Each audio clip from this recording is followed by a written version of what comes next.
Elon Musk's journey to becoming the richest man on the planet. Elon Musk, whose full name is Elon Reeve Musk, was born on June 28, 1971, in Pretoria, South Africa, into a family where his father was an engineer and his mother was a dietitian and model. From an early age, Musk showed signs of being a prodigy, with a strong logical mindset and an intense passion for science and technology. At the age of 12, he taught himself programming and sold his first video game, Blaster, to a computer magazine for $500. His teenage years were marked by many challenges, including bullying and isolation, due to his unique thinking and introverted nature. These struggles only fueled his desire to move to a place where he could realize his bold dreams, the United States. In 1995, after studying briefly at the University of Pretoria, he moved to Canada and later transferred to the University of Pennsylvania, where he earned degrees in physics and economics. He dropped out of a PhD program at Stanford after just 2 days to pursue opportunities in the booming internet industry. Together with his brother, he founded Zip2, a digital map and directory platform for newspapers, which was later acquired by Compaq for $307 million, earning Musk over $20 million after taxes. Rather than retire, he went on to found Exeter.com, an online financial services company, which later became PayPal. When PayPal was acquired by eBay for $1.5 billion, Musk walked away with around $180 million, nearly all of which he reinvested into his next ventures, a daring move few billionaires would consider. This marked the beginning of Musk's world-changing mission. In 2002, he founded SpaceX with the long-term goal of making humanity a multiplanetary species and reducing the cost of space travel through rocket reusability. In 2004, he invested in a small electric vehicle company called Tesla Motors, eventually becoming its CEO. In the early years, both companies faced severe financial crises. In 2008, during the global financial meltdown, both SpaceX and Tesla were on the brink of bankruptcy, and Musk himself was nearly out of cash. While many predicted his downfall, SpaceX unexpectedly secured a $1.6 billion NASA contract, and Tesla raised last-minute funding. Musk famously said, "I could either split my last money to save one company or risk both. I chose to save them both. I couldn't let either of my children die." What followed was a string of breakthroughs. SpaceX successfully launched its Falcon 9 rocket, redefined rocket reusability, and sent astronauts to the ISS. Meanwhile, Tesla revolutionized the electric vehicle market with the Model S, and later the Model 3, its first mass-market car. Tesla's market valuation soared, propelling Musk into the ranks of the world's wealthiest individuals. In 2021, he officially surpassed Jeff Bezos to become the richest man on Earth, with a net worth that at times exceeded $430 billion, driven largely by Tesla and SpaceX valuations. Yet Musk didn't stop there. He continued to broaden his impact with audacious ventures like Neuralink, brain-computer interfaces, The Boring Company, tunnel transportation, and XAI, alternative AI development. In 2022, he shocked the world by acquiring Twitter for $44 billion, rebranding it to X, and declaring his vision to turn it into an everything app. Elon Musk's massive fortune is not only the result of owning large stakes in revolutionary companies, but also stems from the belief investors have in his long-term vision, his bold decision-making, and his unique ability to turn science fiction into reality. His journey is not merely one of becoming the world's richest man. It's a testament to the power of thinking big, risking everything, and refusing to give up until the impossible becomes inevitable. The Beatles. The Beatles are an English group of musicians from Liverpool, England. It took America by storm with their appearance on The Ed Sullivan Show on primetime television. The group's first appearance was seen by more than 73 million viewers in February 1964, introducing the band to the American people. In the months to follow, the group became the biggest rock and roll band ever to hit the United States. The group's success opened the door for other British bands to make their way to America. Bands such as the Rolling Stones, The Who, The Kinks, and the Dave Clark Five were soon playing their music to American audiences. The Beatles were made up by four of the finest musicians to ever play rock music. Their lead singer was Paul McCartney and drummer Ringo Starr. Both still play to this day. Two of the original members, singers and songwriters, John Lennon and George Harrison, have tragically passed away, but their music lives in American culture to this day. The Beatles have sold more records in the United States than any other country in the world. There was controversy in the US prior to the group's first appearance. Conservative Americans viewed the Beatles as upstarts, with brash, new ideas, lyrics, and sound. The young generation of the time was ready for a change, and the Beatles gave them what they wanted. They were nicknamed the Mop Tops because of their long bowl-like haircuts that flew in the face of convention in the 60s. Nothing was going to stop the Beatles, though. Their music is as popular today as it was 50-plus years ago. This February, the Grammy Awards presented a special telecast celebrating the 50th anniversary of the group's first appearance on The Ed Sullivan Show. The Griffith Observatory.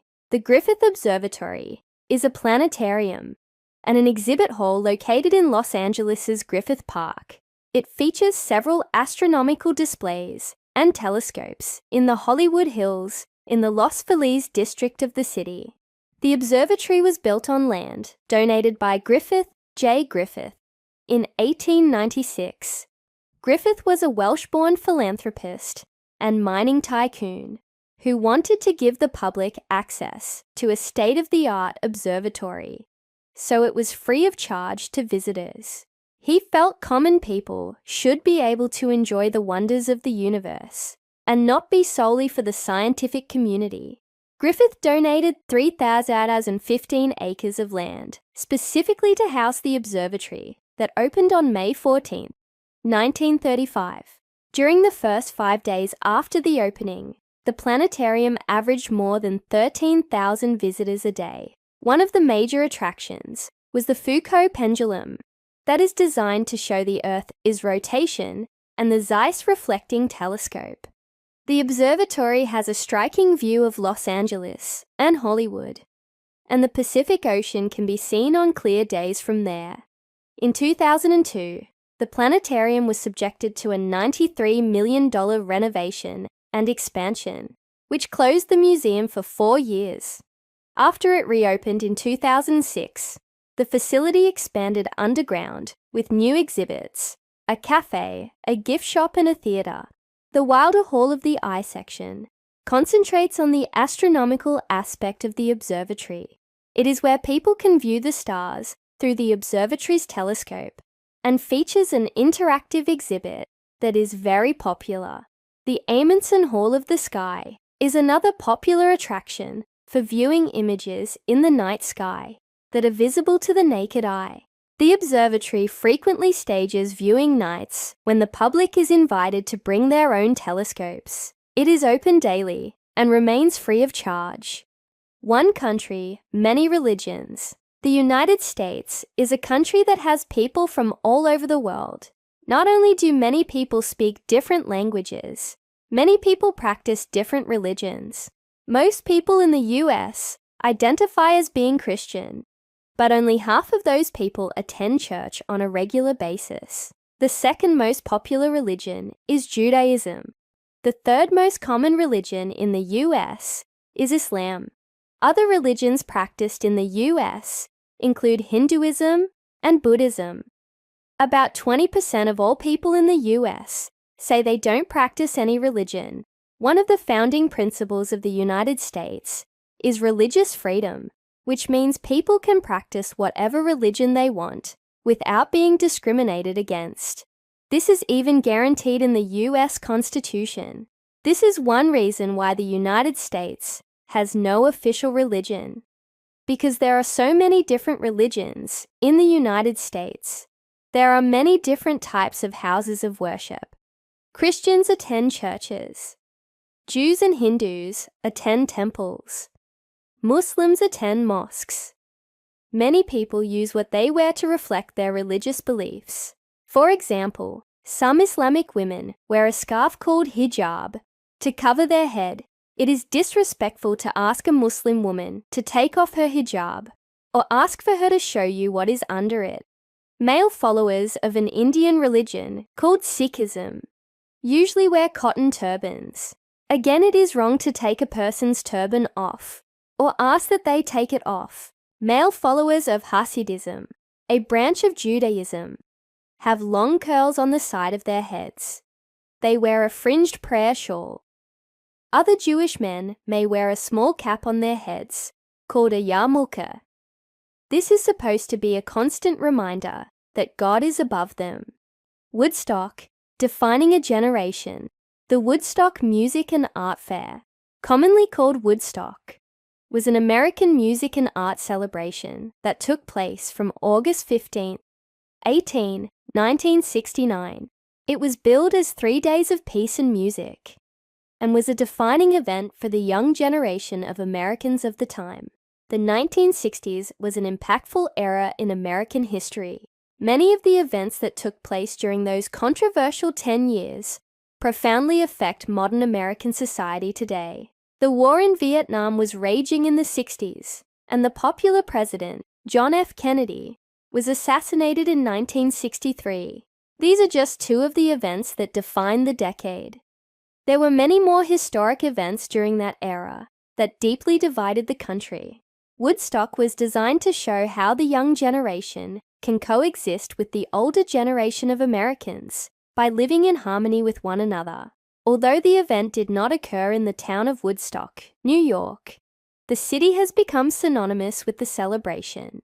More than 400,000 young people gathered at the dairy farm in the small town of White Lake, New York, to witness music history in the making. Rolling Stone magazine listed the event as one of the 50 moments that changed the history of rock and roll. Some of the biggest names in rock history performed at the 3-day event, including The Who, The Grateful Dead, Janis Joplin, Jefferson Airplane, and Jimi Hendrix. In all, 32 acts performed at the outdoor festival, and it was free of charge to all. 2 soundtracks were released in the following 2 years. Both albums featured the live performances with introductions. The documentary film Woodstock was released in 1970 and received an Oscar in the Academy Award for Feature Documentary category. It was also deemed a culturally significant by the United States Library of Congress. The Veterans Administration, the United States Department of Veterans Affairs, more commonly known as the Veterans Administration, is an organization dedicated to provide services for all veterans of the U.S. military. It was formed in July 1930 and today employs approximately 280,000 people at hundreds of its offices throughout the U.S. Its annual budget for the 2014 fiscal year is nearly $153 billion, making it one of the largest government agencies in existence today. The department is broken into 3 main subdivisions. It consists of the Veterans Health Administration, the Veterans Benefits Administration, and the National Cemetery Administration. The VA Health Administration is responsible for providing veterans with all healthcare issues, while the Benefits Administration is designed to help veterans in areas such as guaranteed home loans, insurance, vocational rehabilitation, and educational benefits. The National Cemetery Administration provides burial and memorial benefits and is entrusted with the maintenance of the VA cemeteries. Since that time, the VA has expanded greatly and now provides additional services such as educational benefits and home buying assistance. It also helps those veterans who had become homeless after their service to their country ended. There are approximately 30 million military veterans living in the US today. That number represents nearly 10% of the population of the country today. The Veterans Administration, the Veterans Administration, the Veterans Administration, the Veterans Administration. Married with Children, one of the most impactful television series ever to run on American TV, was Married with Children. The show aired on the Fox channel for 11 years, and many believe it was responsible for keeping the news station alive during the early years. In 1987, commercial TV in the United States was dominated by the Big Three: the American Broadcasting Company, ABC, the National Broadcasting Company, NBC, and the Columbia Broadcasting Company, CBS. When the Fox channel appeared on the scene, few people gave it much chance to survive in the face of its stiff competition. But Married with Children changed all that. The show followed the exploits of a dysfunctional family that lived in a fictional suburb of Chicago. The main character was the father, Al Bundy, who was a lovable loser living with his self-centered wife and bratty kids. Together, the family makes Al's life miserable as he stumbles and fumbles his way through life. Al works as a shoe salesman that pays very little and has little chance of promotion. Al is an endearing character who gained the adoration of the American public for many years. The actor Ed O'Neill, who played Al, said that people still approach him to this day, calling him Al or Mr. Bundy. O'Neill also said that playing the character for so many years made it difficult for him to find work once the series ended, because people associated him with Al.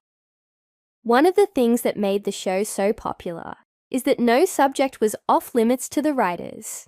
It was a controversial show that dealt with controversial subjects. Many people boycotted the show because of its racy content, but Fox continued on. The show has cultivated a cult-like following that began in the 80s and continues today. Facebook, one of the most recent social changes taking place in the United States and in the world, is social networking. Social networking in itself is not a new development. These types of groups have been in existence for at least 150 years, and probably longer than that. In the times before the invention of the personal computer and the advent of the World Wide Web, social networking was done in person. People who had similar likes and interests would gather together to share experiences, make new contacts, and promote themselves or their businesses. On the internet, social networking websites made their first appearances during the late 1990s. The first major social networking website in the United States was MySpace. MySpace was a comprehensive social networking site that allowed its users to exchange messages, share pictures, and make new friends in a way that was never thought of in the past. With MySpace, people who did not go out much could reach out to others from the comfort of their own homes. In 2004, Facebook was created. It was originally a website created for use by Harvard University students, graduates, and faculty, but it soon expanded to include just about everyone.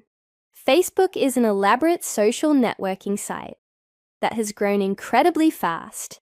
It is now larger than some of the largest companies in the world. It is a website that is in constant change. New features are added regularly. Facebook has revolutionized the way people stay connected with each other and the rest of the world. The way it works is simple. Users can set up a new account easily. All a new user needs is an email address to start.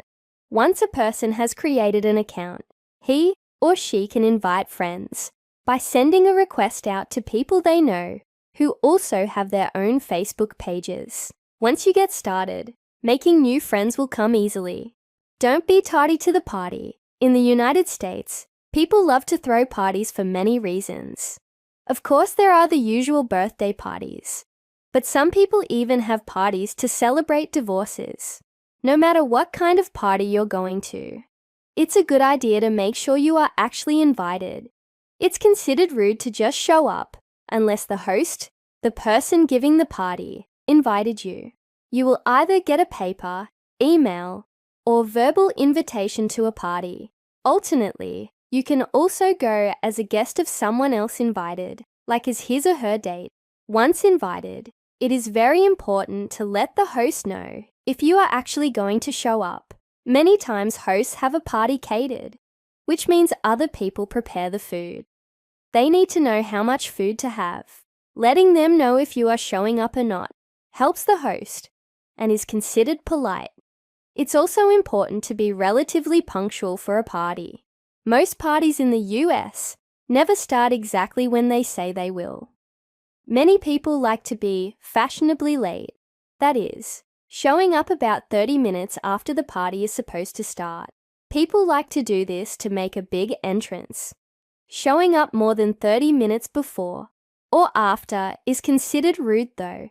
If you show up too early, you are likely to interrupt valuable preparation time of the host.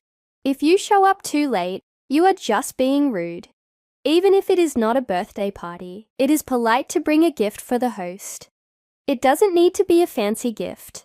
A bottle of wine, or even flowers, is polite and will be appreciated. A bridal shower. A bridal shower is a party when a woman who is about to get married is showered with gifts and well wishes. A bride-to-be will often register at one or several department stores and create a list of things she would like people to give her as presents. This makes it easy for guests of both the bridal shower and the wedding itself to know what kind of things the bride wants. A registry also makes sure that there are no duplicate presents. A bride may want a blender, but she sure doesn't want to receive 3 and have to deal with the hassle of returning extras. Most bridal shower gifts are items that a newly married couple needs to start their life together. These gifts include dishes, pots, pans, and even appliances like toasters and microwave ovens. Many brides also look forward to receiving some money. Cash or checks are considered appropriate gifts for a bridal shower. The money comes in handy to help pay for an expensive wedding. Sometimes people bring tasteless gifts like lingerie to bridal showers. Some people think those gifts are good because they help the new couple spice up their married life. Others find these types of presents embarrassing. While many bridal showers are surprises, others are planned with input from the bride-to-be. A bridal shower can be small and intimate and held in someone's home. It can also be a larger affair, held at a restaurant or a catering hall. Sometimes snacks and desserts are served, or a full meal can be offered. Traditionally, bridal showers were women-only affairs. However, more and more showers are no co-ed, with men and women. Traditionally, men are not invited to bridal showers, but now more showers include men and the groom-to-be. Like many parties in the US, there would be no dancing at the bridal shower, just eating and people chatting. Some bridal showers even have games. A baby shower. While many women are involved in planning their bridal showers, a baby shower usually comes as a complete surprise. A baby shower is a party where a pregnant woman is showered with gifts and good wishes. A baby shower is usually given by a close female friend or relative of the mother-to-be.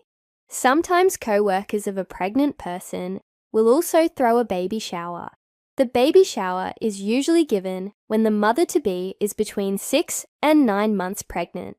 Sometimes though, because predicting the due date of a baby isn't always exact, a baby shower can happen after the baby is born. A baby shower can be held in someone's home or outside, like in a restaurant or catering hall. Traditionally, only women are invited to a baby shower.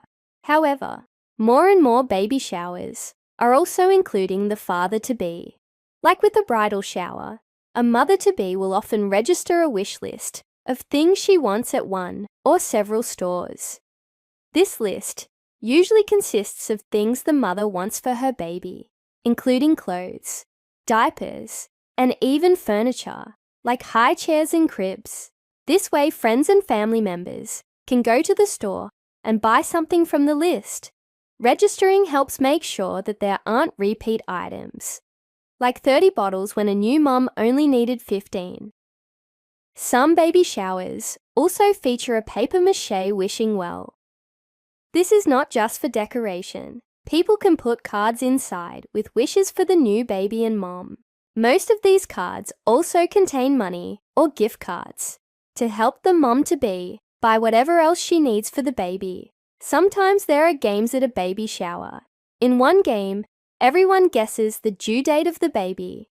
Another game has people taste baby food and guess the flavor. A housewarming party. A housewarming party is a special party to be held when someone buys or moves into a new apartment or house. The person or people who bought the property or moved are the ones who throw the party. The party is an opportunity for friends and family to congratulate the person on the new home.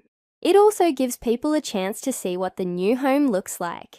It is an opportunity to fill the new space with love and hopefully presents. It is traditional to bring a gift to a housewarming party. Some people register a list of items they want or need for their new home at a local store or stores. Some common items people will put on a gift registry include kitchen tools, like knives and items like curtains.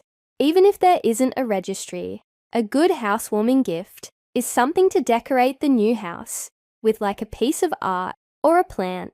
You can also bring food or drinks to share with the other guests. This is often appreciated since at a housewarming, there isn't a lot of food served, usually just appetizers or sandwiches. There are usually no planned activities, like games at a housewarming party. The host or hostess of the party will, however, probably give all the guests a tour of their new home. Sometimes, because a housewarming party happens shortly after a person moves into their new home, people may be asked to help unpack boxes. This isn't usual though. Housewarming parties get their name from the fact that a long time ago, people would actually bring firewood to a new home as a gift. This was so that the person could keep their home warm for the winter. Now most homes have central heating and don't use fires to keep warm. The wedding reception. 1. The religious or civil ceremony that makes people legally a married couple is just one part of the actual wedding. After the wedding comes the reception. A wedding reception is a party held immediately after the marriage ceremony. Usually there is a little bit of time, about an hour, between the ceremony and the reception to give people enough time to travel from the ceremony location to the reception location. Most wedding receptions are held at a catering hall, which is a place that specializes in hosting big parties. However, wedding receptions can be held in restaurants, parks, and even in museums or zoos. A wedding reception is usually not held at the same place as the ceremony, but sometimes they do. When guests arrive at the reception, the bride and groom are usually not there to meet them.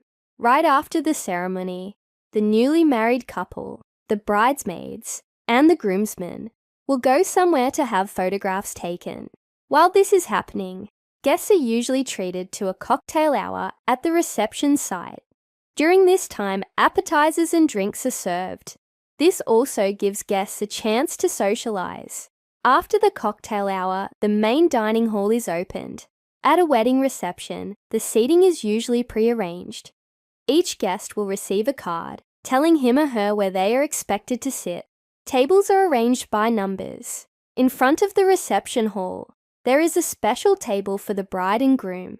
Once everyone is seated, waiters begin to serve salad or bread and drinks. Some receptions have an open bar, meaning the alcohol is free.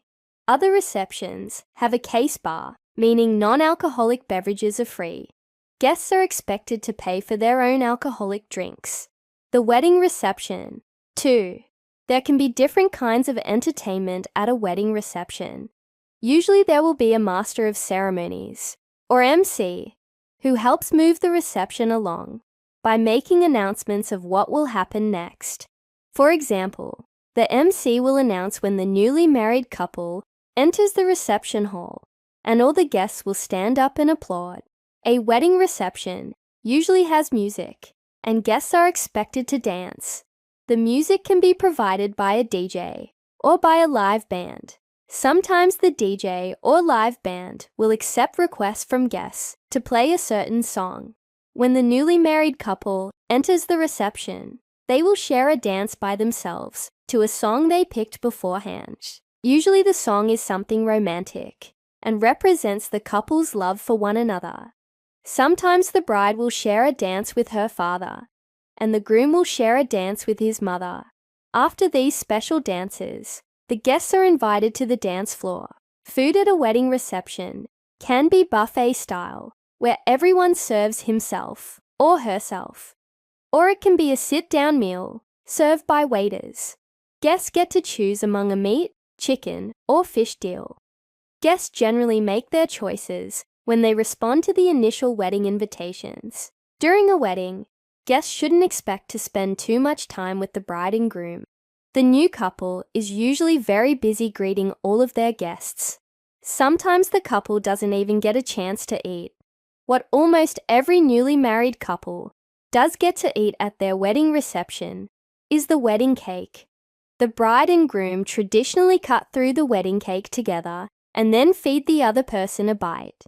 Bride and groom traditions. There are many traditions that US brides and grooms are expected to follow at their wedding. One of the most well-known traditions is for a bride to toss her bridal bouquet to the unmarried female guests attending her reception. According to the tradition, the single woman who catches the bouquet will be the next woman to be married. The flowers thrown may not be actually the same flowers the bride carries down the aisle during the wedding ceremony. An identical bouquet is created for the bride to toss. This is because many times the bride wants to keep her original bouquet as a remembrance. Many women take the flower toss very seriously. There have been videos documenting how women will sometimes even fight each other for the bridal bouquet. The groom has something to toss at the wedding reception too. One tradition is the groom takes a garter from his new wife's leg and toss the garter to the unmarried men attending the reception. According to the tradition, the single man who catches the garter will be the next man to get married. Sometimes the groom will remove the garter from his wife's leg with his teeth. At some wedding receptions, the man who catches the garter has to place it on the leg of the woman who catches the bridal bouquet. Some people think this is too sexual and just skip this part. It is the decision of the bride and groom. The bride and groom often toast each other with champagne before the end of the reception. Sometimes a bride and groom will leave the reception before it is over. They go right to the airport to begin their honeymoon, a special vacation celebrating their new life together. Theme parties. Who says adult parties have to be boring? More and more adults are reliving their childhoods or creating memories they didn't have as children by having theme parties for their birthday or other occasions. Theme parties are based on an idea, a television show, a fictional character, or really anything. Sometimes guests are expected to dress according to the theme as well. For example, the toga party is a type of theme party where guests are expected to dress in togas, really just white sheets. Toga parties used to be especially popular among college students. In a masquerade party, everyone wears a mask and has to guess who is behind it. The mystery is part of the fun. Speaking of mystery, there are murder mystery parties, where the guests have to solve a fake murder. Some adults throw parties based on seasons.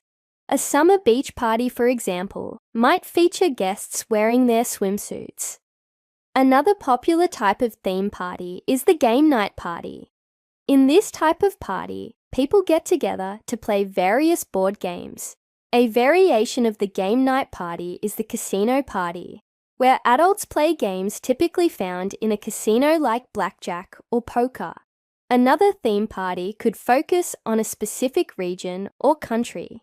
For example, a Mexican theme party might feature tacos, the colors of the Mexican flag, and Mexican music. Guests should be careful when dressing up for these types of theme parties though. Dressing up like a certain ethnic or racial group is usually considered offensive. It's better to just enjoy the food and not portray a stereotype. Helicopter versus free-range moms. The parenting styles of parents in the United States are often criticized. One type of parenting that is criticized is a helicopter parent. This kind of parents hover over their children like helicopters, which means these parents are always on top of their children. While being an aware and involved parent is not a bad thing, helicopter parents take it to the extreme. The actions of helicopter parents actually hurt children by not teaching them to be responsible for their actions. For example, a helicopter, parents would call their adult college-age child to wake them up to go to class, when part of college is learning to be responsible and learning to manage your own time. Helicopter parents are also overly worried about their kids getting hurt. This means helicopter parents hold back their child's natural curiosity. Part of growing up means your kid has to get hurt, physically and emotionally. This is how lessons are learned. Instead, the kids of helicopter parents can grow up to be overly needy, dependent adults. Some people blame the rise of helicopter parenting on the rise of cell phones. Mobile phones make it easier for parents to track their kids all the time. The opposite of the helicopter mom is the free-range mom. The free-range mom follows a slow parenting style, meaning she lets her kids explore the world at their own pace, with little direction. The name free range comes from the idea that kids should have the freedom to explore their world or range in a way that makes sense to them. This often means that free-range moms will not schedule activities like extra classes or play dates for their kids. Instead, a free-range mom will just let her child play in a park. There is less of an emphasis on things like the latest toys. Attachment parenting. Having your kid physically attached to you probably doesn't sound like fun, but an American pediatrician, William Sears, promotes a style of parenting that keeps small children as physically attached as possible. This is called attachment parenting. The idea behind attachment parenting is that if a small baby feels protected and safe by physical contact with their parent, especially their mother, that child will grow up to be a more independent adult. One way parents are encouraged to be close to their babies is by using a sling or a wrap to carry the baby around instead of putting the baby in a carriage. This is often called wearing your baby. Parents are also encouraged to sleep with their babies. Parents are too big to fit in a crib, so instead, parents are told to bring the baby into the adult bed. This is supposed to teach the baby about sleep regulation as well, since the baby will learn to mimic adult sleep patterns. This co-sleeping is controversial though. There are concerns that babies sleeping with adults could suffocate, accidentally get crushed, or fall off the bed. There is also concern about sudden infant death syndrome, or SIDS, where babies just suddenly stop breathing. Another marker of attachment parenting is not worrying about spoiling a baby. Many times parents feel that paying attention to a baby's every cry makes them too needy or spoiled. Attachment parenting feels that every baby's cry should be responded to, and that the baby should never be left to cry it out. Instead, the baby should be comforted, and crying should be taken as a signal that the baby needs something. Most attachment parents also breastfeed on demand, feeling that not only is this physically healthier, but also promotes a bond between mother and child. A kids' party for adults. Not all kids' birthday parties in the US are created equal. Sometimes it seems like the birthday parties are about showing off and entertaining the parents of kids, in addition to children.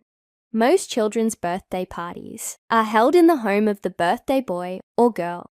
It used to be that children's parties were just for children.